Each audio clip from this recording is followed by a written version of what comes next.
Cara-cara nak buat sambal picit. Assalamualaikum. Selalu orang duk tanya Cik Nah macam mana nak buat? Kan Cik Nah duk makan, duk tunjuk live kat Ampun macam mana nak buat sambal picit. Okey, so hari ni nak buat video lagi untuk kesekian kalinya. Cara-cara untuk buat sambal picit. Okey, bahan-bahan dia, mari dekat sikit.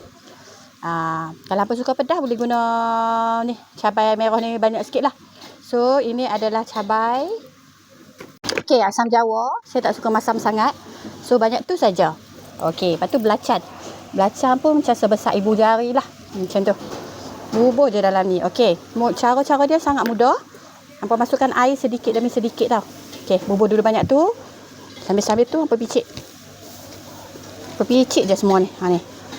Picit. Picit ni dulu bagi dia. Picit dulu. Okey.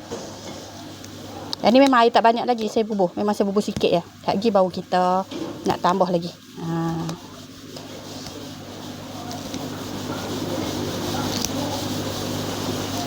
Suka pedas apa picit lah sampai dia punya ni. Tak suka pedas buat sikit-sikit je.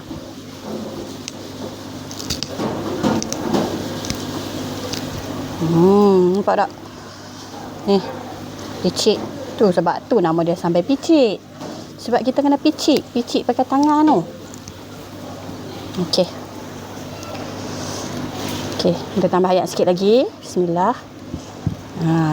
Ikutlah kalau rasa nak cerai. Cukup dah taruh ni. Kalau rasa nak pekat sikit lagi, boleh tambah belacan sikit lagi.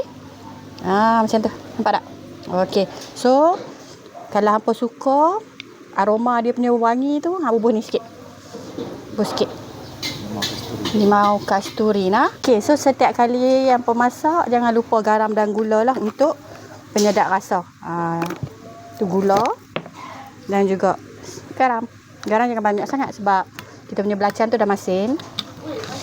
Kacau. Okey, siap. Macam nilah rupa dia.